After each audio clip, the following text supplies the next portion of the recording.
Sticks and stones will break my bone. I always will be true. And when your mom's dead and gone, I'll sing this lullaby just for you. What becomes of all the little boys who never comb their hair? They're lined up all around the block on the nickel over there. You better bring a bucket. There's old in the pail. If you don't get my letter, then you'll know that I'm in jail. It's what becomes of all the little boys who never say their prayers. Sleeping like a baby on the nickel over there.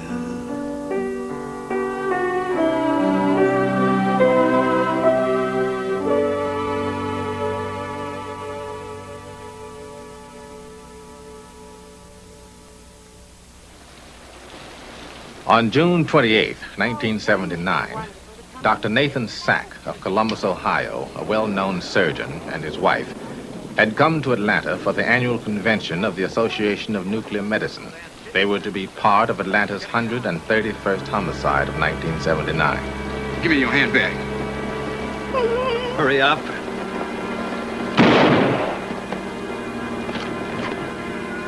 Dr. Sack's murder was on the front page of the Atlanta daily newspapers and prominent in newspapers all over the country. But a short time later, a crime happened that barely was mentioned in one of Atlanta's newspapers. In all likelihood, the boy was already dead when he was brought to this spot. He was 14 years old. The second boy was last seen on his way to a skating rink. He too was 14 years old. This was the beginning of a case that was to be one of the most baffling in the crime annals of the United States. And before the ordeal had ended, a city would go crazy. And no one who touched the case in any way would ever be the same again. The Atlanta child murders had begun. Do you realize the increase in homicides this year? No, I'm afraid I don't, but I'm quite sure you do. We've had 231 homicides, a 61% increase over 1978. I hope you realize that when you print stories like that, how much you hurt Atlanta. One of our main sources of revenue is the convention trade. The city is 66% black, and we are going to have a proportionate number of black officers, whether you like it or not. Help! Somebody got it! Somebody help! Would you like to play? Well, I don't have any money. Well, I'll stake you. Gee, thanks, sir. Another boy was found. His name was Leroy Millard James. He was 14. How long has he been gone? He left here about 4:30. All right, I'll go look for him. Don't worry. He just went to do an errand, and he disappeared. And somebody must know something. A young boy just doesn't drop off the face of the earth. Howard, does he turn that up, please? You have a great deal of Atlanta out there. They want to know your feelings. Thank you. I can't help wondering if they're working as hard as they would if it were a white child from a middle-class background.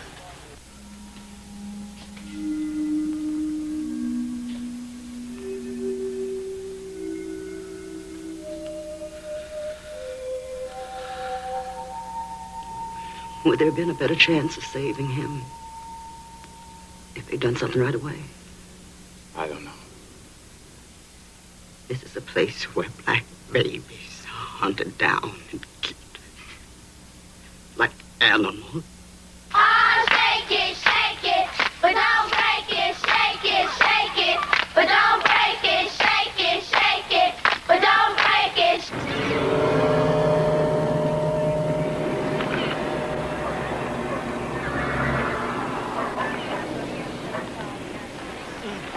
There are kids being murdered all over the streets of Atlanta. But they don't matter because the department doesn't make any points if it solves their murders, does it? One more word like that, Mike, and I'm gonna ask you for your badge. Jake, go ask him back. I'd rather turn in my own badge. Jake, somebody's got to stop these crimes against children. Or there's no telling where it will end. And what are you saying to the police force? I am advising them, I am pleading with them to concentrate their efforts on this geographic pattern and to put stakeouts here, here, here, and here in order to help prevent the next murder.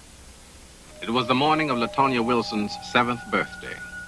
As unbelievable as it may seem, somebody actually removed the window pane closest to the lock, reached through, opened the lock, then opened the door and stepped in. That person picked her out of her bed, where she was sleeping next to her sister, then walked past her brother, who was sleeping in the next bed, and took her out of the house. You want us to make a statement that there's a Jack the Ripper killing the poor black children of Atlanta? But I don't believe that. We got ourselves a black mayor. We got ourselves a black commissioner of public safety. Black councilmen. We got everything black from top to bottom. We got everything but protection for our black children. If you want to kill off a race, the first thing you must do is kill the seed. Now, the whole thing here in Atlanta is the first step in a plan toward genocide. No. They didn't steal my baby! They didn't steal my baby! Papa has disappeared! Papa! It's a green carpet fiber. It's very unusual because the cross-section of the fiber shows a trilobular design with one short leg. Trilobular design. Well, I'll still settle for fingerprints, motive, old-fashioned things like that. What do you want to bet when we find the murderer? He's got a green carpet in his house. The 8-year-old boy has been identified by dental records as Christopher Richardson, son of Selena Cobb, who lives at 8624 Martin Luther King. So sorry, Miss Cobb. Could you tell us how you feel? Get out! Get out! You don't have no more heart than the contraptions you brought in here. What's your name? Now, when I'm finding my Just trying to show you what's happening. Get out! Get out of my house! Come on, get out! Get out of here!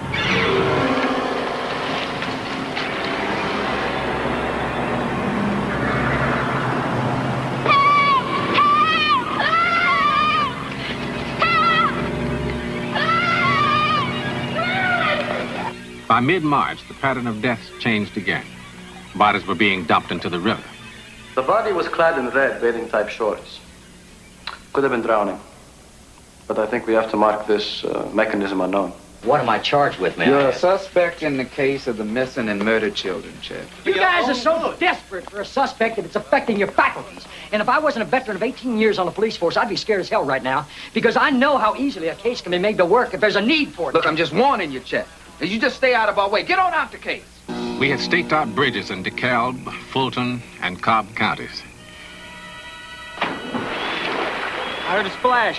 A loud splash. Is there a car on the bridge? I can't see it from where I'm at. That splash was to change the course of the Atlanta murders and perhaps American jurisprudence forever. Let's see your identification.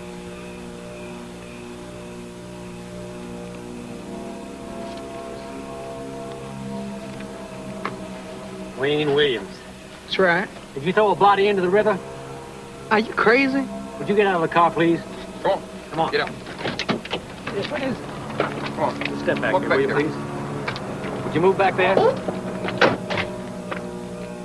Had we come to the end of what we were looking for 2 years?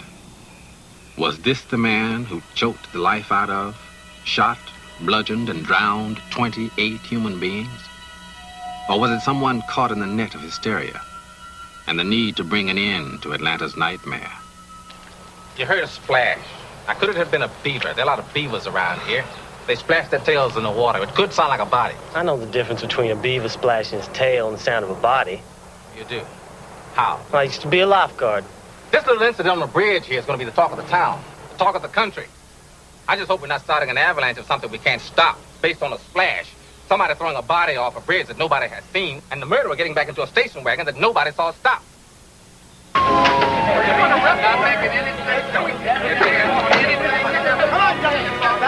got that out the mail out that I don't know anything about. That's another funny I don't know anything about that. We got the point. You should put on that. I'm sorry.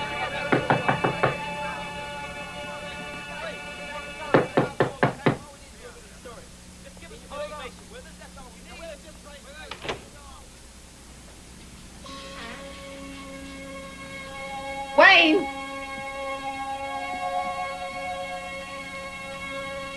I have a warrant for your arrest.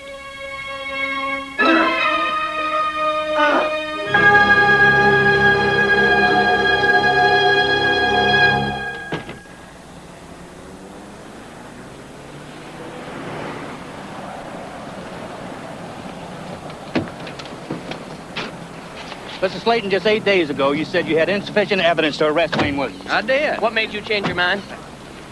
I finally found I couldn't corroborate Williams' story that he had crossed the bridge at 3 in the morning to visit a woman who he was going to interview for a musical audition. But now, in your own words, you said you might have a good case for lying, but not for murder.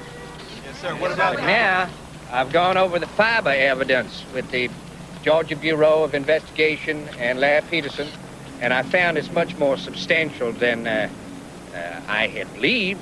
And there's something else. There's a great possibility if we don't move on this, Williams may leave the country. Mr. Slayton, I hate to ask this question. I think you're one of the finest officials this state's ever had. But there are persistent reports that pressure to prosecute Wayne Williams was brought on you at a meeting at the Capitol. I've been in office for 8 years. If I had visited the governor's mansion, there would not have been any such pressure that I would have recognized. There were no threats. There were no ultimatums, no deadlines. All right, sir. Can you elaborate exactly what Al Binder joined the defense for Wayne Williams. He was one of the best criminal lawyers in the South. In the courtroom, he sometimes affected the talk and dress of a hick. But Al Binder is no hick. I want you to join a defense team in an advisory capacity. I understand you know more about the Atlanta murder than anybody else. Well, what are you paying? Nothing. That's an attractive offer. Well, what the hell do you think I'm getting? I can imagine. One thing that makes it almost irresistible is what the expression on the faces of the Atlanta police force might be if they discover that Detlinger is part of the Wayne Williams defense team. Thank you. I have a problem, though. I'm not so sure Wayne Williams is innocent. I could be a dangerous man to have around. I mean, while I'm investigating the case, I could come up with evidence that says he's guilty. Chance I ought to take. May I ask why you're taking the case? Well, I'm a strange specimen. Not only am I a Mississippi Jew, but I've become accepted by the good old boys as one of their own. Things are going too smoothly for me at the moment. I'm accepted, I'm making money. I miss the good old days when the Ku Klux Klan was burning my house and shooting at my car. Now, you know what Wayne Williams is up against. Federal Bureau of Investigation, Georgia Bureau of Investigation, Atlanta Police Force, newspapers. And who has he got to protect him? Me. If that isn't enough to make the old adrenaline go and feel alive again, nothing is. I want you to think back to Friday, January 2nd, 1981. Do you recall being in Atlanta? Yes, I do.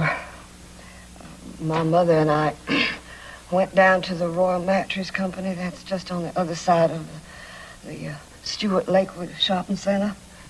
And who did you see, if anybody, in that area? I saw a man and a boy about 20 foot from me, right at the old Sears outlet there. And were they talking? Yes, sir. And what else did you observe? The man was leaning up against the wall. Uh-huh. And I noticed on his face is what really caught me, because I was just standing around there, no one else around. And it looked like he had 2 scratches that was just beginning to heal up on his face. On his face? No. Now, did you see them again? They started walking over to a green car. I'll show you a photograph marked LG21. Now, have you seen the person in that photograph before? It looks to be the same boy I saw that day. I ask you to look around the courtroom and see if you see that adult you saw with the young child. Yes, sir. Would you point in his direction, please? That gentleman sitting right over there. The one with the glasses.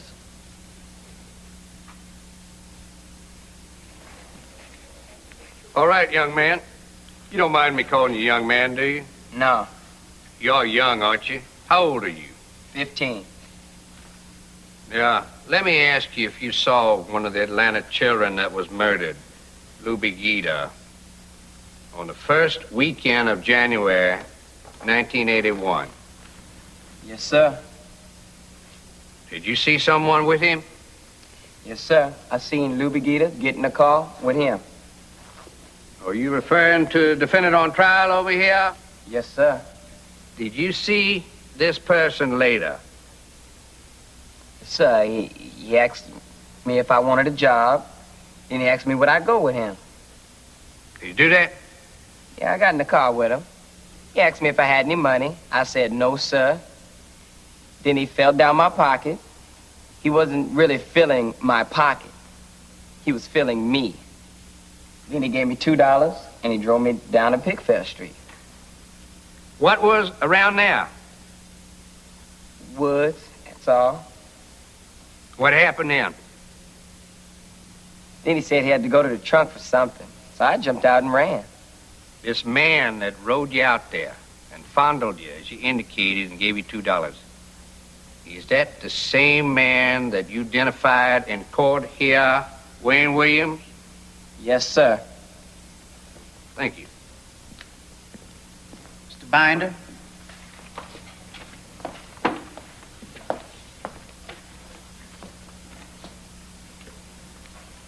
Tell me, what kind of weather was it that day you saw him?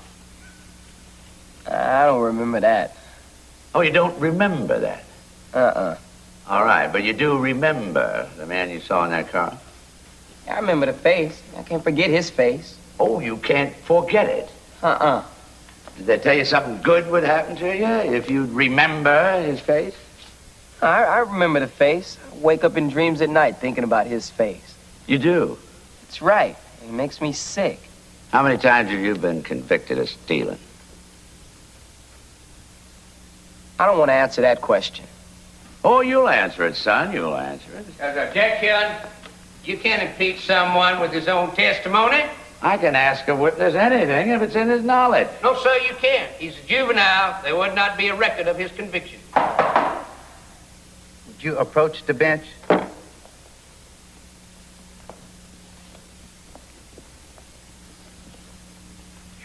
The prosecution is trying to paint this young man as a sweet little boy. Now, I want to say for the record that my investigation of the matter shows that this boy is a hoodlum, has been arrested over 10 times minimum, and he's constantly in trouble with the law. You have to have an actual conviction. He doesn't have a conviction, so he can't use it for impeachment. Your you shouldn't limit us to cross-examining this crucial witness. Let us know what he really is. The court rules that the board doesn't want to answer general questions about stealing, and that is interpreted by the court as his invocation of his right against self-incrimination. Objection sustained.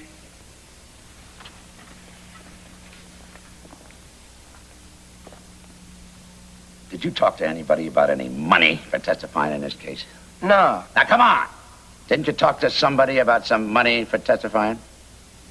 I just heard somebody talking about it, that's all. Oh, you heard somebody talking about it? That's right. What'd they tell you? Some man said he was going to give me something. To come up here and testify? Not me. Well, who was he going to give it to? I don't know. Were you hoping he'd give it to you? I don't care nothing about no money. Oh, you don't? That's right. I'm just here to do my job, and that's to tell you the truth. They told you to say that on the witness stand to tell the truth? That's right. Now, did you tell Mr. Detlinger today, right outside this courtroom, that you didn't even know Wayne Williams? Huh? Don't you remember that? Uh-uh. And aren't you the young man that, when you first was interrogated about this, identified the man you saw with Luby Gita as being 6'2" and about 180 pounds? You don't remember that? No. That's all.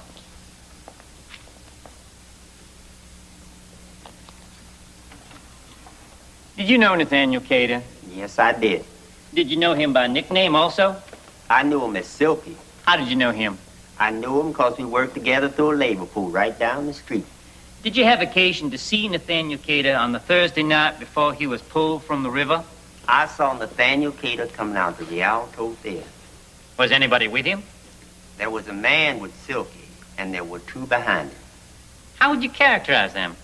Well, the two behind him were dressed as women, but they appeared to be men because they didn't have any curves or anything like a woman.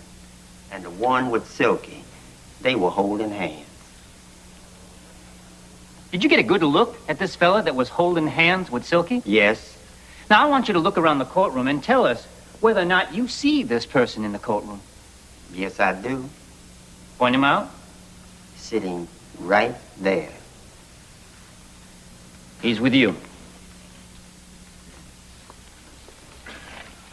Now, when you saw Silky that night, was anybody with you? No, just me. Now, you mentioned there were two people behind Silky. Did you know them?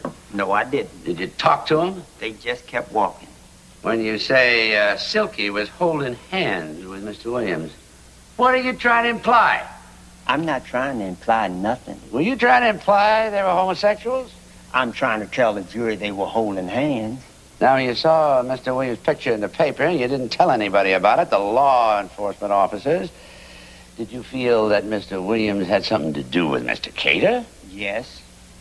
And you know he's been on trial here since December 28th, and we've been trying this case for 5 weeks or more?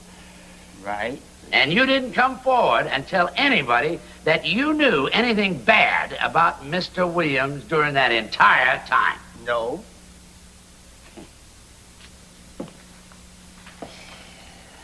Have you heard that there is a substantial reward involved in this case? I heard about it. And you wouldn't turn down any of that reward, would you? Beg your pardon? If they offer you money, you wouldn't turn it down. Would nobody turn down money? Are you the same Bobby Lee Henry that was arrested and convicted for larceny? Yes. Are you the same Bobby Lee Henry that was convicted for disturbing the public peace? Right. Are you the same Bobby Lee Henry that was arrested at East Point? Yes. And are you the same Bobby Lee Henry that was last arrested on 7th January 1978? I don't know. Could be. I've been in jail lots of times. Lots of times. Yes. Thank you very much. That's all.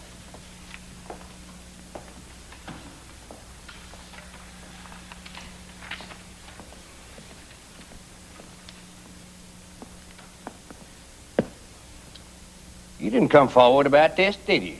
No. Why not? I didn't want to get involved in it. And how is it you're down here today? The detective found me, you know. He subpoenaed me to be here. He asked me what I knew about it. I got it off my chest. I told. Thank you. Homosexuality became such an issue that later in the case, Binder felt compelled to elicit this testimony from a singer named Gwendolyn Marie Harden. You know the defendant, Wayne Williams? Yes, I do. Tell them how long you've known Wayne Williams. About 11 years.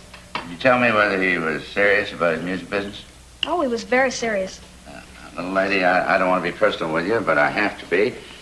Tell this jury whether or not you and Wayne Williams were close friends, romantically inclined, or whatever. All of them. Did he ever kiss you? Yes, he did. Did you tell the jury whether you had affection for him? Yes, I did. Have you ever been intimate with him? Have you had sex with him? Yes, I did. Thank you. Would you give us your name, please? Gilbert Bain.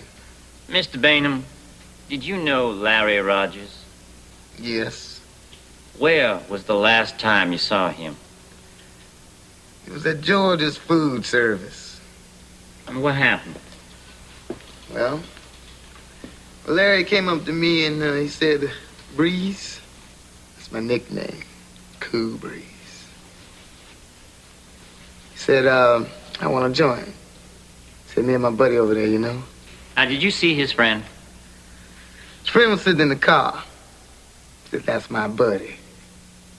I said, man, you ain't trying to bust me, is you? He said, no. I said, okay, come on. You don't want number one joint? You see, I don't call it a joint, I call it herb. So, he got out the dollar. I said, come on. I took him. And we went to the white folks, and the white folks gave him the joint. Now, do you see the person in the courtroom that you saw with Larry Rogers? That gentleman right over there. Your witness. You say your name is Cool Breeze? That's what they call me. When you saw the man you say you saw, what kind of car was he in? It was a Nova Firebird something. What color was it? A two-tone color. Could there have been black on top and red on the bottom? Can't say. Was it green? It might have been. Could have been green. Could it have been red? Yeah. Could have been red. Might have been either one of those two colors. Is them the ones you choose? I don't know. I'll just take any version I want to. Yeah, you the man. I'm just here talking to you. Now, when you saw Wayne with Larry Rogers, and then they announced that Larry Rogers was dead, you didn't tell anyone, did you? I didn't come forward because I didn't think that they would believe me. See, I had done some crimes before. Did you tell this jury what kind of crimes you were convicted for? Gambling. I see. What else? Driving without a license. All right, what else? Drugs. Did you ever serve any time? A few times. Were you ever in a hospital? I had to go to one once to kick. Kick? You know, to kick the habit. Oh, to get rid of your habit. Right. I see. Were you on something stronger than marijuana then? Yep. What were you doing? Were you shooting speed or something? Nope. Well, what was it? Boy. Heroin? That's it. You smoke a joint now? Yeah. Sure you do. I smoke dope. Makes you feel good, doesn't it? Hey, it's better than worrying. Well, sure it is. Smoke any before you came up here today? A little bit? I had a coffee and herb. Had a little coffee, had a little herb. Right on. Oh, yeah. Had old herb, and you put it in your mouth, and it took a puff, and it made you feel good, didn't it? I wish I had 2,700,000 of them.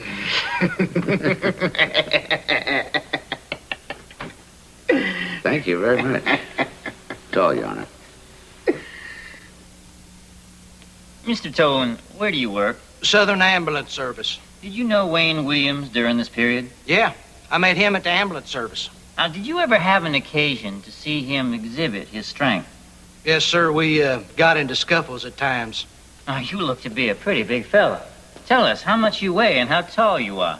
6'1", 260 pounds. Now, what would you say as far as Williams' strength? For a man his size, he was far above average strength, I would say. That little guy could handle himself pretty good. Now, did he ever confide in you his feelings towards certain elements of his race? He asked me, had I ever considered how many niggers he could eliminate by killing one nigger child? By eliminating that child couldn't reproduce, and his children couldn't reproduce, and so forth. Along those lines. That's all. Binder. Now, you talked a lot about Wayne's attitude toward people of his race. When you addressed him, did you always address him respectfully? No, sir, I never always addressed Wayne respectfully. And you know what words are offensive to black people, don't you? I know a lot of them. Let the record reflect that you are a member of the Caucasian or white race, aren't you? I appear to be, yes, sir. You remember ever being in his house? Yes, sir. You remember picking him up in front of his mother in a bear hug and holding him tight? I'm not going to deny it, but I don't remember. That's the fact that you shamed him in front of his mother. He couldn't get away from you, and you was holding him in a bear hug right there in front of his own mother. I don't remember it. Are you, in your size and the state of your strength, are you afraid of Wayne Williams? I'm not afraid of anybody. No, sir, I'm not afraid of Wayne Williams either. You know he's no match for you in strength. Now, isn't that the truth? I personally don't think he could be, no, sir. Were you and Wayne Williams good friends on one occasion? Yes, we were. Now, can you tell me, from having seen him on numerous occasions and talking to him, if he had any particular hatred toward any particular segment of his race? Just the poor kids. Did you have an occasion to discuss this with Wayne? About his picking on kids when you passed some on the street? Yes. Tell us about that conversation. We were passing by some kids on the street who were up very late, and he said something to them. And I asked him, what in the world is wrong with you? He said, they need to be off the street. So I said, I know you don't like kids like that, but one day you're going to keep messing with these children and they're going to jump on you and beat you up. His reply was, they could not beat me up because I could knock them out. Now, did he indicate how he could knock them out? He said all you need to do is just take some part of your neck and press against it, and a person could be knocked out within seconds. Now, did he put his hand to his throat like you did just now? Yes. Now, I want to go back to the so-called bridge incident. Did Wayne come and see you? Yes. What happened? I said, Wayne, I go along with anything else, but just give me a reason why you be on the bridge. He said, don't worry about it, because he was going to sue. He was going to sue the news media and stuff, and he'd get money. So I said, well, you are playing a game with people's lives. I said, Wayne, will you confess before you get hurt? I said, if they get enough evidence on you before you get hurt, will you confess? And Wayne Williams said, yes. With friends like this, you don't need any enemies. Yeah, well, she is a friend of mine. I want you to ask her something. I want you to ask her whether she feels I can kill him. You don't want me to do that, Wayne? Yes, I do. I won't do it. Well, now, you told me once in cases that you try, the defendant has the right to call his own shots because it's his life that's involved. That's right. Well, I want you to ask her whether she feels I can kill anyone. Are you Wayne's friend?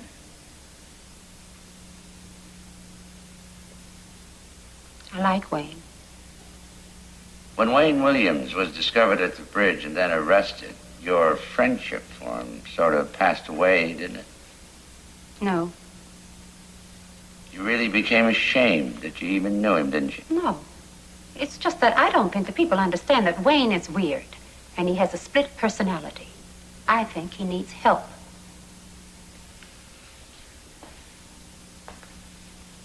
Wayne, I really don't want to ask that question. Look, I'm telling you to ask it.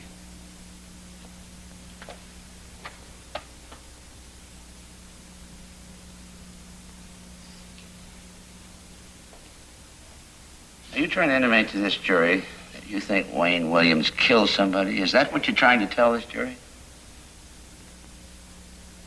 Do you actually want me to say? Do you know he's killed somebody? You know I don't. Thank you.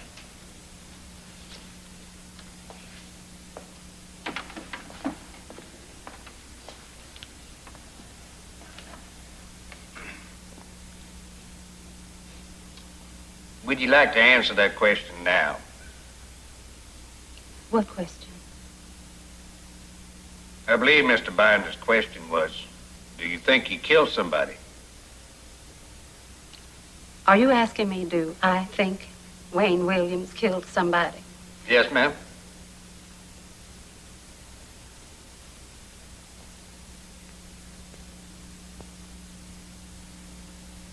Yes. I do. I really feel that Wayne Williams killed somebody. And I'm sorry.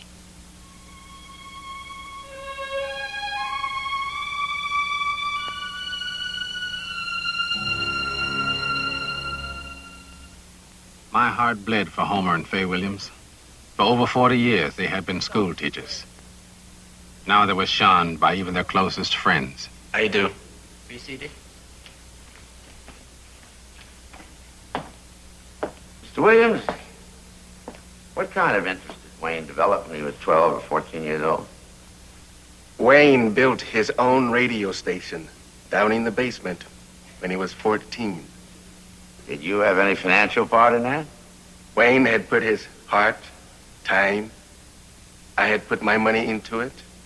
My wife had put her money into it. I bought a lot of equipment. So as a result of that, we had to go bankrupt. Mr. Williams, did you bear any ill feeling or hard feeling toward your son over that? No, not at all. If I had it to do over, I'd do it again. Did you consider your son a failure? No. Young as Wayne was, I certainly couldn't consider him a failure. Now, what is the state of Mrs. Williams' health? She had a radical mastectomy. She has cancer. She still is on chemotherapy. When Mrs. Williams home from the hospital after surgery, was she confined to the house for any length of time? Yes. Now, are there any parts of the house to which she does not have access? No. Possible that Wayne could have been hurting or killing children in your house and you and Mrs. Williams not have known about it? I don't believe my son would hurt anyone. But it would not be possible with my wife at home all the time with her illness. No, sir. Now, the prosecution at one point has suggested that perhaps Wayne chloroformed children in your house. Did Wayne keep any strange or unusual chemicals in your house, such as chloroform? No. I wouldn't allow that in my home.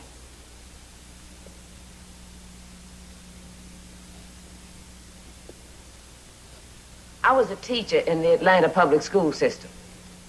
Would you be kind enough to tell us how many years did you teach in this city? 32 years. Would it embarrass you to tell the jury how old you were when Wayne was born? 41. Now, when Wayne was born, would you tell the jury whether or not he was a planned child? He wasn't planned. He was our miracle child. Now tell the jury, what did you understand your son was going to do in the music business? Well, he wanted to work with young people because the black music field was playing out, and he felt like that new talent needed to be introduced. Now, in those telephone calls you took, would there always be calls from young men, or were there any calls from women? I took calls from young, old, boys, girls, black and white, inquiring about his group. Did they ever leave their telephone numbers if Wayne wasn't there? I remember a young lady calling, wanting to set up an appointment to have an audition. You remember her name? Gerald Johnson. The woman my son went looking for the night they say that he threw a body into the water. Did she give you her telephone number? Yes, she did. And I wrote it down on a piece of paper and gave it to Wayne. Was Wayne a problem child in any way? No. Have you ever witnessed your son commit any type of violent act whatsoever? Never. Now, you've heard the names of Nathaniel Cater and Jimmy Ray Payne that your son is charged with murder. Have you ever seen or heard the names of those individuals regarding your son? No, I have not. And may I say something to add to that, if it's permissible? Yes, ma'am. Having worked in this community for about 32 years, I am a lover of children. I was very grieved for their parents. It hurt me, just like it hurt other people. But deep down in my heart, I don't think those children were killed by any young person. Like some.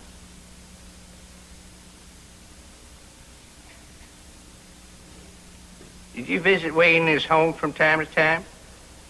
Yes, sir. Will you tell us, if anything, what happened between Wayne Williams and his mother and father? Wayne asked his dad to write him a check for something. His dad wouldn't sign the check. So Wayne started cussing, started trying to get him and push him. And when his mother was trying to keep him away from his dad, pushed her out of the way and he slapped her. He slapped his mother? Yeah. And he jumped on top of his dad or something. He was choking him, trying to stop him. He had his hands on his daddy's throat? Yeah. What happened then? That's when his daddy went for his shotgun. Came back in there and started cussing. Said something like... Who started cursing? Wayne. What did his daddy do? Daddy was pointing a gun at him. Said he'd shoot his head off. Did you ever have any problem with Sheldon Kemp that you can recall? Yes. What was it? Well, it was after Wayne had asked Sheldon to leave the group. Why did he ask him to leave the group? Well, he had asked my husband and me that if he was going to continue singing, he needed a mini bike, and we had to come up with it right away. What did you say to him? Well, I explained to him that Wayne didn't have money, that all money that had been invested in the effort had come from us. So he proceeded to get very indignant with me, and I asked him to leave. Do you know of any knockdown, drag-out fight that Wayne ever had with his daddy? No. Were you ever so seriously at odds with one another that it got to be a huge family trauma or something? No. No, but at times they argued and you argued. Of course, it's a normal family. And I resent them bringing in somebody like Sheldon Kemp, who we were kind to and tried to help. And who would say those things about us. May I say something, Your Honor? Yes. Now, I want to tell you what you have accomplished and what you have not accomplished. Wayne's character has been dragged through the mud. My husband's character has been dragged through the mud. Mine has been dragged. In fact, they have ruined the Williams family, and they continue to lie and lie, but they have not produced evidence that my son is a killer.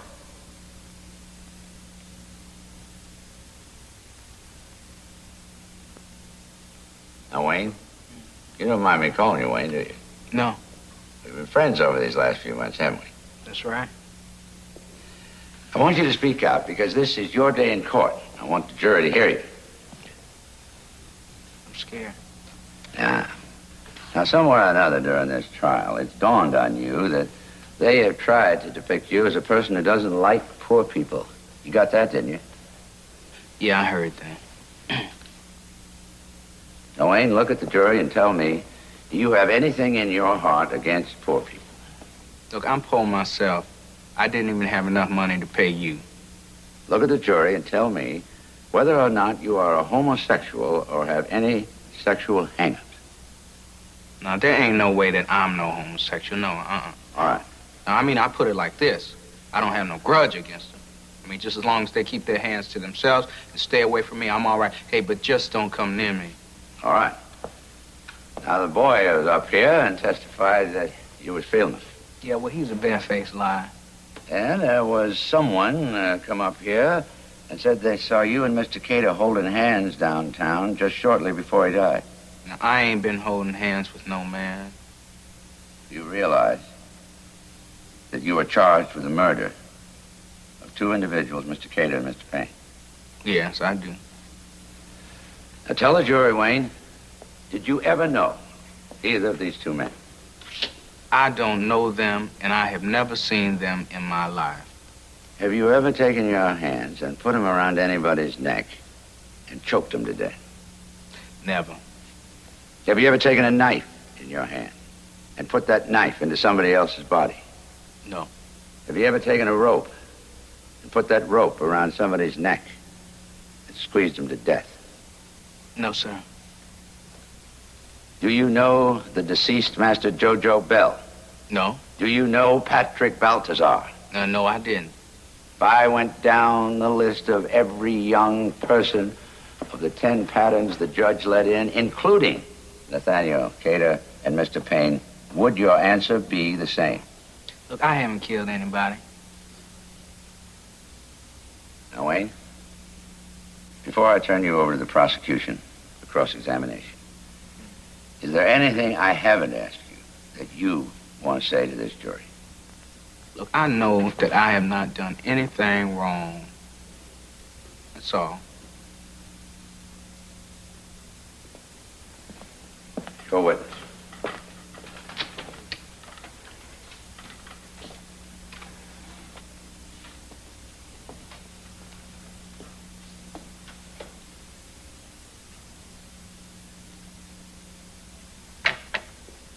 Why did you select the name Gemini for your group? Well, it's my birthday.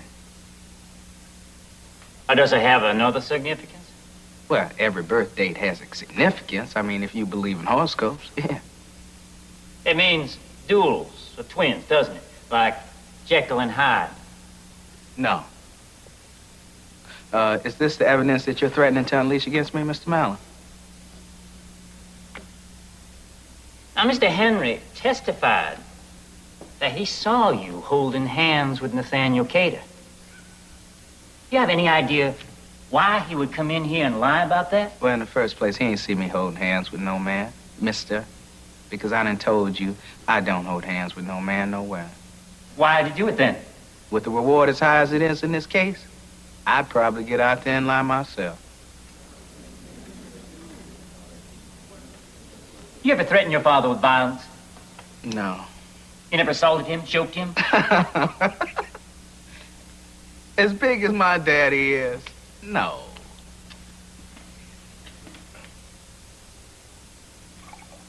He's impressing the jury.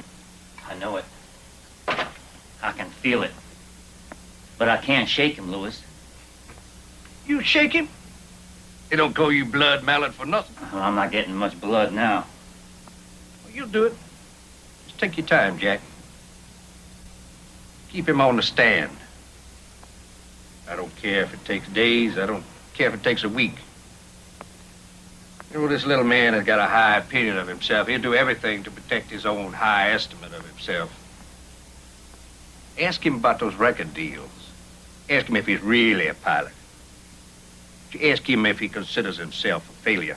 I'm just a little afraid he won't lose that damn composure of his. Instead of him cracking, I'm afraid I might crack. Just do what I say. You'll see. He'll crack. And when he does, the jury will see that other side of him. The side they've been wondering about in this pudgy little boy with the thick glasses and the afro. The side that just might take little children by the throat, squeeze the life out of them, whether it's because he's homosexual or asexual or wanting to improve the race. They'll see Gemini. They'll see Jekyll and Hyde.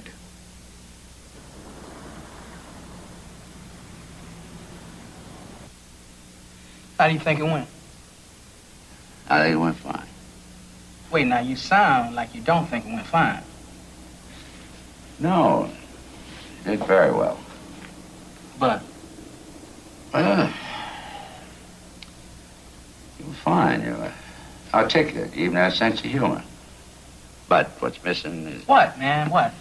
Well, I know if I were on that stand for my life, and they were concocting lies about me killing 29 people, I don't think I'd be able to have the composure you have, the coolness you have, indignation, anger. That's what's missing. Well, what do you want me to do, huh? Mallard is a cool one. He's after your juggler every minute. Mm-hmm. Nobody expects you to be a saint. Look, I've been feeling a lot of things, man.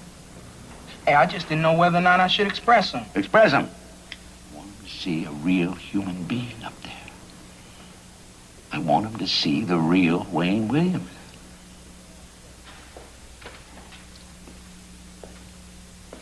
Since graduating from high school, do you feel that you failed to receive that type of recognition that you earlier had in life?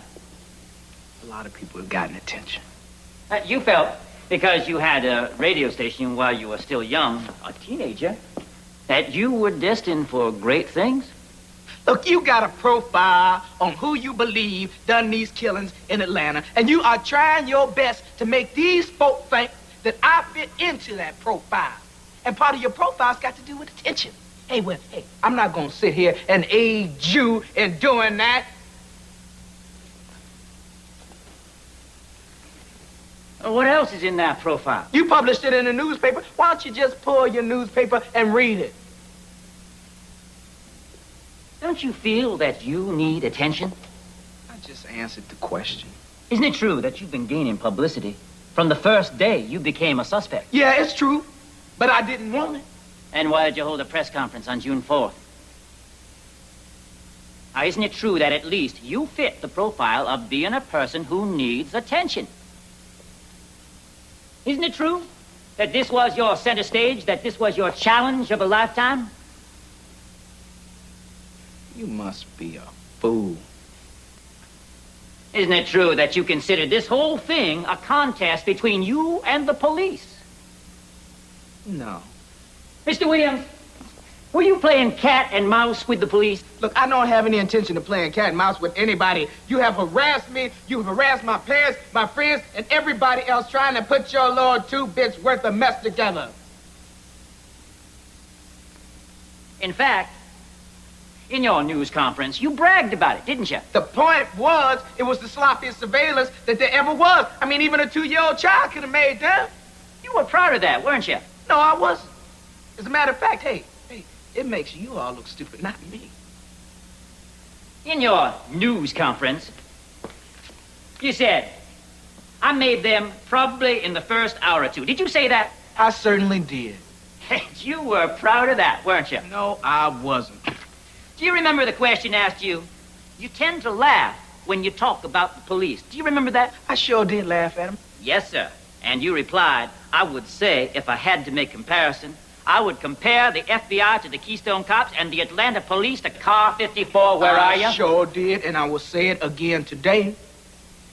Now, there are witnesses who've testified that they've seen scratches on the top of your arms and your face. Yeah, well, I challenge you to find those scratches. My question is, did any of these victims scratch you while you were choking the life out of them? No. Isn't it true that while you were choking them to death with their last breath, they were scratching your arms and No! Did you experience any panic at any point? Doing there? what? At any point during the time you were killing these victims? Sir, I haven't killed anybody! You killed them! Isn't that true? I'm telling you what happened.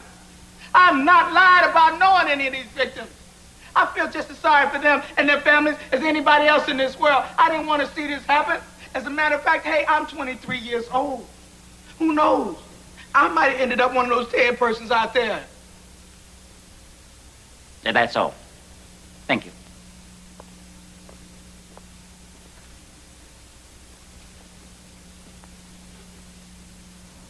They calling me Dr. Jekyll and Mr. Hyde.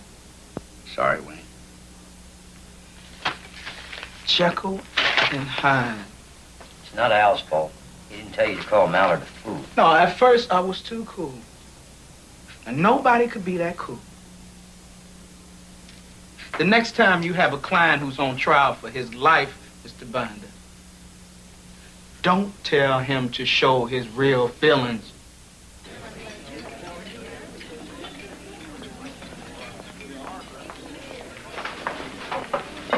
Hey, Chad. Would you people kindly take your trays elsewhere, please? What's the matter? We always have lunch with you. Now that the trial is over, I can let some of my real feelings show through. I think it'll improve my indigestion. Hey, there's no beef with us, Jack. We gave you plenty of space when you quit the force. You gave me space because you thought it'd make a good story. I guess you thought this would make a good story, too, didn't you? Yes, I did. Funny, I didn't see it like that.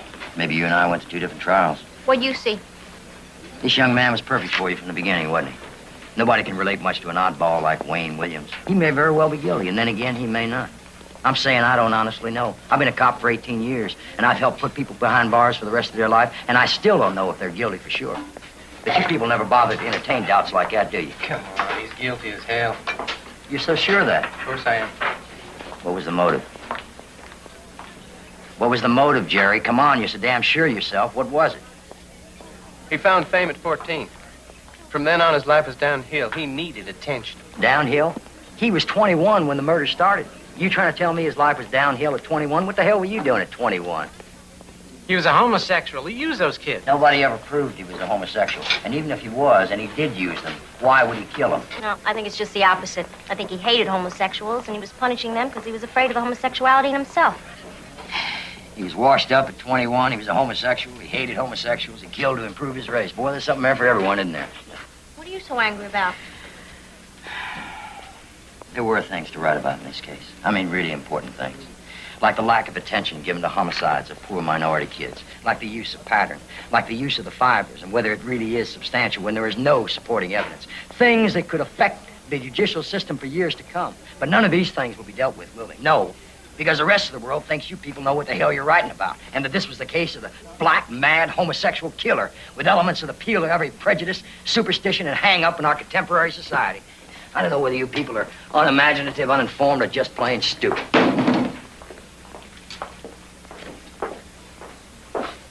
What a wild character.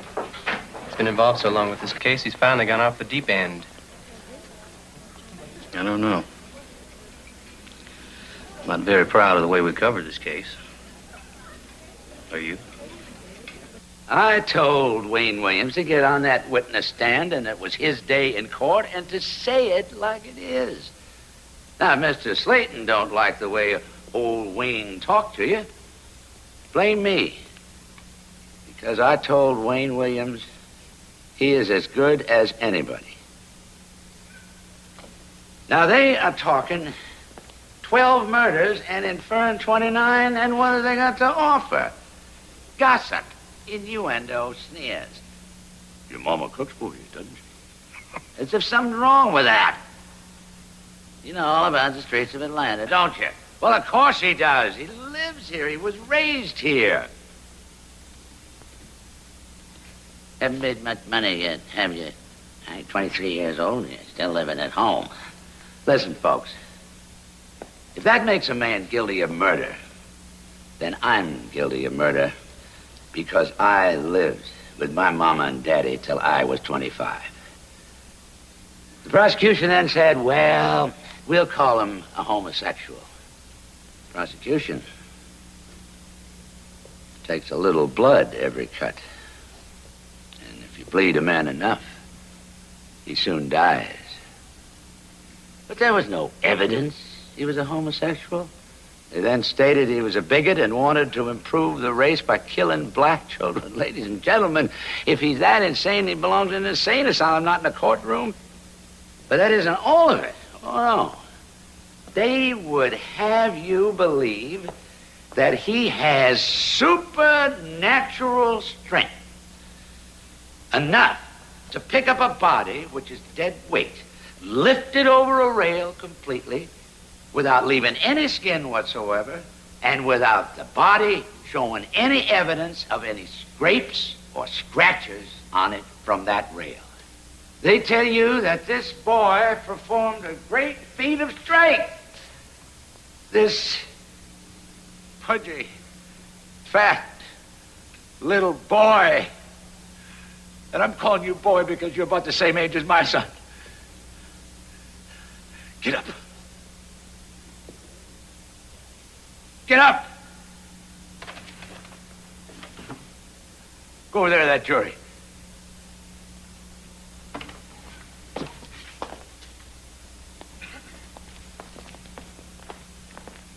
If you think this is strength, put out your hand.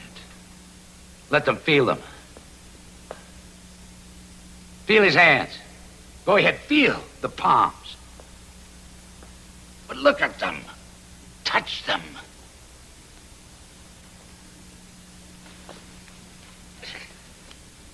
Look at him.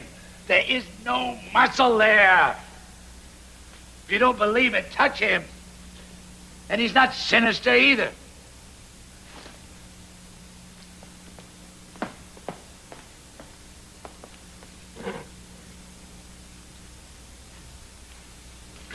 Do you realize that not one mother of any deceased child has testified against this defendant?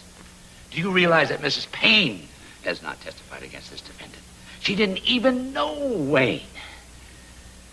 You keep hearing again and again that Wayne Williams must be guilty because the murders have stopped. But are you sure the murders have stopped?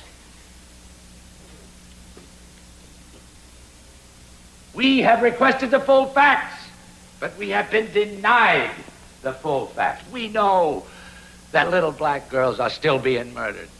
Men of Mr. Payne and Mr. Cater's age are still being murdered. The last black male child on the task force list was reported missing 3 months before Wayne Williams was arrested or became a suspect. Adults like Payne and Cater, who were 21 and 28 years old, were killed after that. Those are the only murders Wayne Williams is being tried for in this courtroom, yet the world thinks that he is being charged with child murders. Think about it, if you will. That's the tragedy, and that's the facts. Now you will make your decision. But when you do, remember the song when the man called out who had done no wrong. Who protects the weak and the helpless from those who would attack them? These evil men accuse me of things that I've never even heard about. Who but you jurors can help keep Wayne Williams from things he's never even heard about?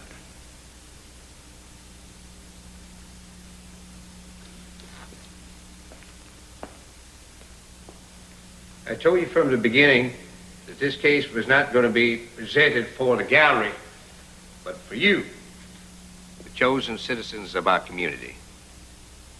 It was sort of like we were making you investigators, where you could see the evidence pile up in a logical order and make your own mind up. Let's look at this defendant here. First day on cross-examination, he was an intelligent, calm, cool, deliberate witness. Then what happened on the second morning? He was a completely different person. He showed a contempt for everyone.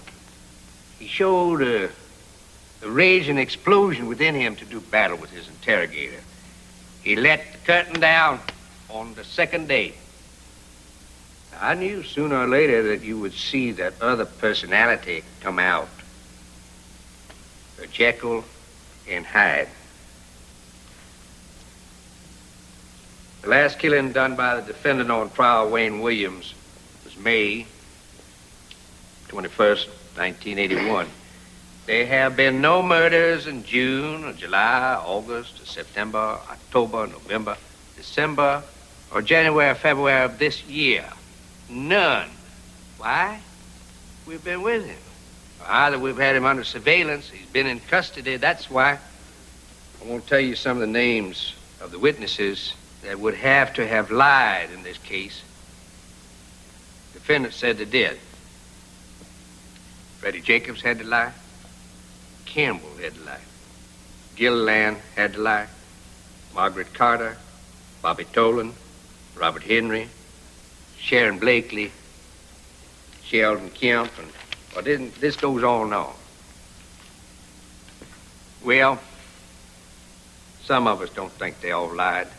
There's no evidence of any witness applying for any reward in this case. No, they haven't come forward. We've had to go out and find them.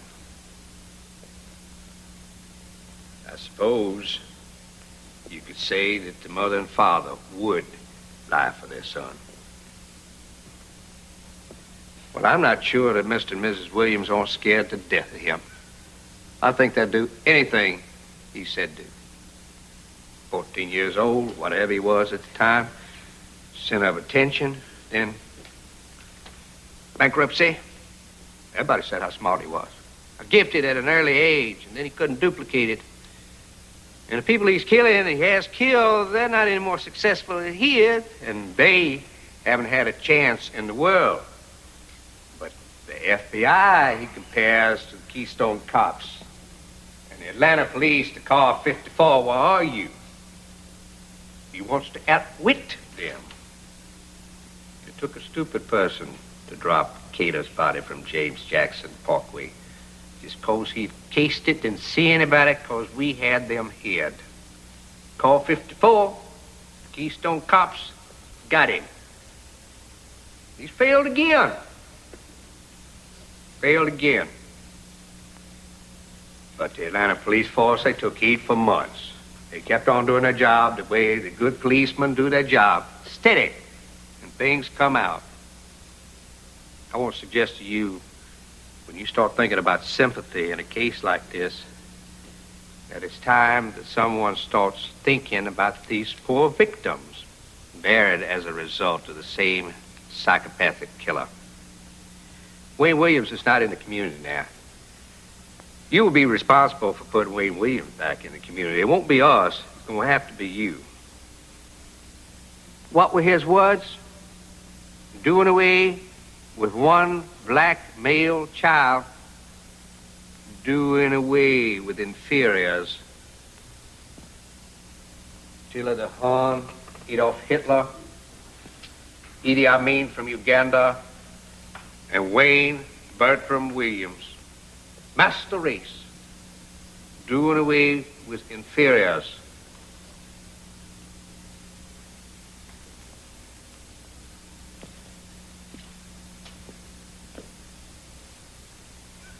Ladies and gentlemen, all of us, the defense, prosecution, the court, appreciate you. I know all of you. I'm going to see you. We're going to talk about this case. And we're both going to say that we met our responsibility. Thank you.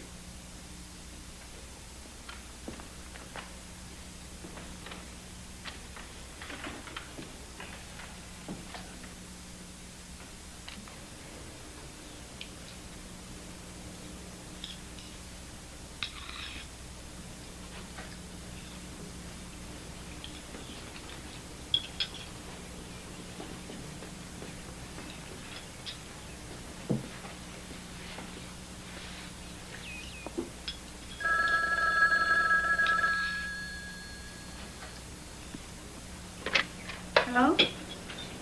All right, I'll tell them. What? They've reached a verdict. So soon?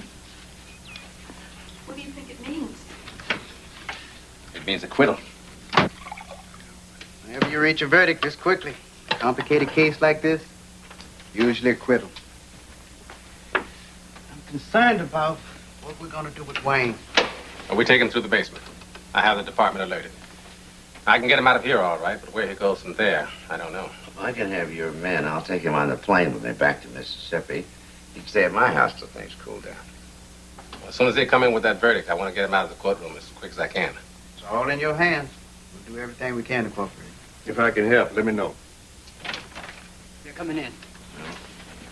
Let's go.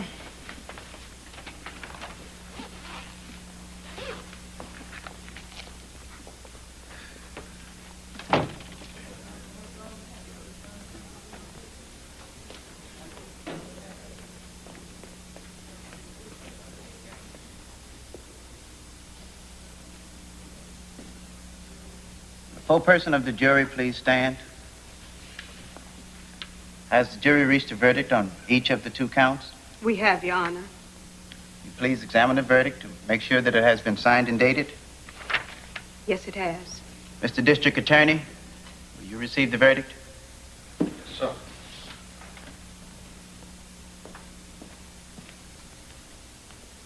Will you return to the podium and publish the verdict in open court?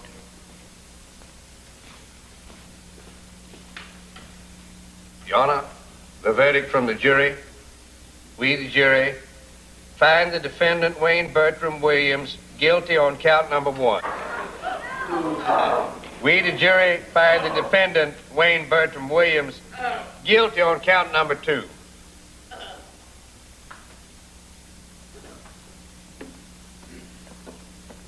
you like to examine the verdict, Mr. Binder? Yes.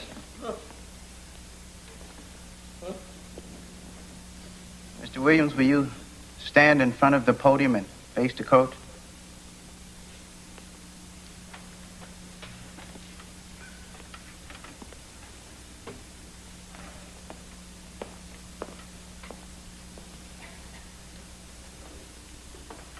Mr. Binder is welcome. Mr. Kitchens.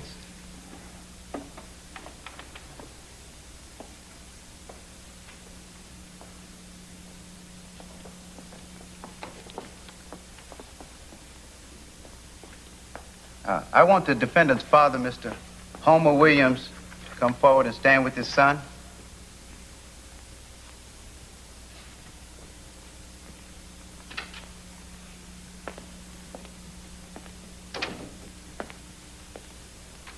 Mr. Williams, do you wish to say anything? Judge, Your Honor, jurors, other people, anybody who'd been in this court for the last 9 weeks can see that nobody has brought any evidence to prove that my son is guilty. I think it's very unfair, Your Honor. Thank you, Mr. Williams. Mr. Wayne Williams, do you wish to say anything before the court imposes the sentence? Yes, Your Honor. I maintained all along through this trial my innocence. And I will say so again today. I don't have any malice against any of the people on the jury, the court, the prosecutors, or anybody. The only thing, Your Honor, is I just hope that the person or persons who had committed these crimes can be brought to justice. And I'm saying I did not do this, Your Honor, and I want it to be known, and that is from my heart. I, more than anyone, want to see this terror ended, but I did not do it, Your Honor. Thank you. The court hereby sentences the defendant, Mr. Wayne Bertram Williams, to the custody of the State Board of Corrections, where he is to serve 2 life sentences, and they are to run consecutively. Court's adjourned.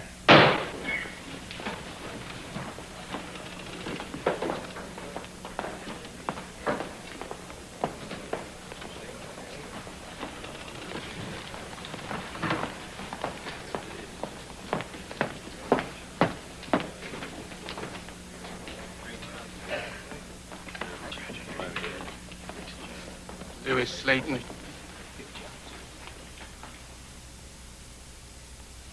You know my son is innocent. You know it. You've gone through the evidence. You know that some of them people lied. You did one hell of a railroad job. You know it, and I know it. You dirty bastard. Come on, Homer, let's go. It's unjust. And I'll tell it anywhere in the world. One question, please. Well, this is the greatest survivor case in courtroom history. We hope that the Williams trial will serve as an indicator to the value of trace evidence. People in law trying criminal cases will give weight and value to fibers from this day on. What about you, Mr. Slayton? What do you have to say? Let me get my men over here with me. Jack Mallard, Jolie, Gordon Miller. We did our job. The prosecution, the staff, defense, the judge. We all did the best we could. That's all I can say right now. Thank you. Thank you.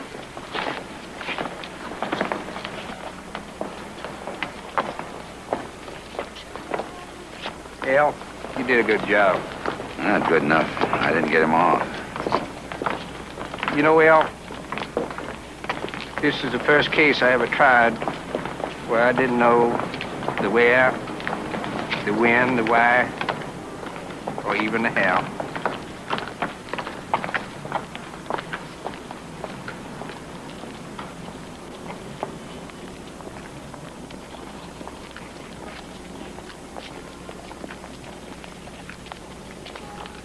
Reverend Attaway, what is your opinion of the verdict? We must be careful not to set ourselves up as all-knowing, as God, speak what we do not know. Truth is an elusive entity. We must put this behind us. Thank you, Reverend Attaway. Miss Taylor, what do you have to say? I think he's guilty, but they haven't proved it. You, sir, could you give us a few words? Do you know what it means not to know? Do you know what it's like to feel that there is no justice in this world? Maybe when we have a trial for my child's murder, we'll find out the truth. Don't say anything to them. Whatever you say, they'll just twist it the way they want it to go. They don't care about us. All they care about is whatever people will pay a quarter for. Wayne Williams wasn't alone on trial in this courthouse today. Atlanta was. The city, too busy to hate, was charged with hating so much it would stand by while its children were being murdered. Let the record show that this city, this beautiful, marvelous city I love, stood trial before the world and was found not guilty. The important thing is that we came through this whole trying thing as a community together. I have called you in this morning to announce the disbanding of the task force. But there are still 21 cases for which no one has been officially charged. With the conviction of Wayne Williams, they have been cleared. Are you planning to indict Mr. Williams for the deaths of the other people on the task force list, Mr. Slayton?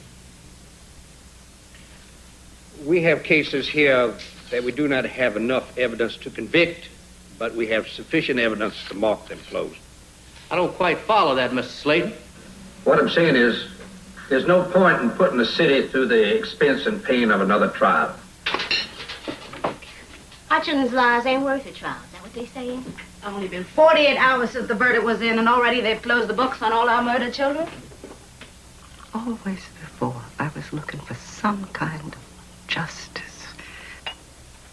But justice is not in their hearts to give. Does this mean that the real person that killed our children can now go free? And we can't do a damn thing about it? This town has buried us along with our children. They're dead and buried, and we dead and buried, and we ain't supposed to be heard from again. There ain't no way we're gonna sit still and let our children's murders go unsolved, you hear me? We're gonna protest. And we're going to get justice from somewhere. If we don't get it from Georgia.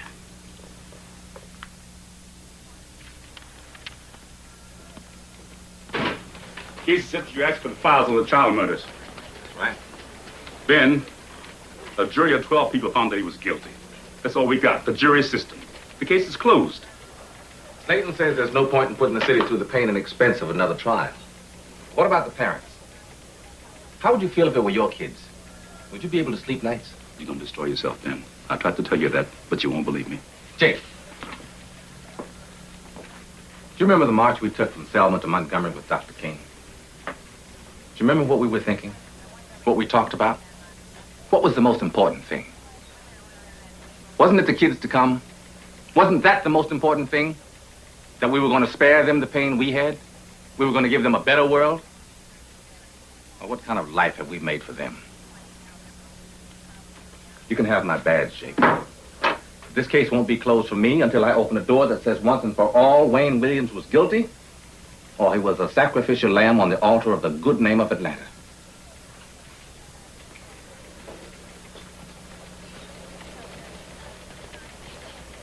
Go on, make your investigation. I don't know anything about it.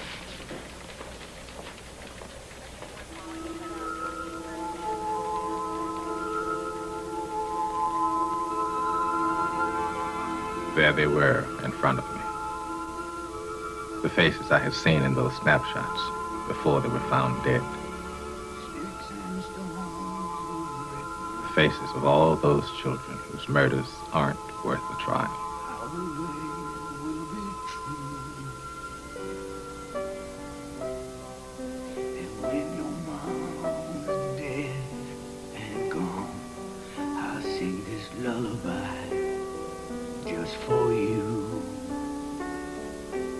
In February of 1982, Wayne Williams was convicted for the murders of Jimmy Ray Payne and Nathaniel Cater.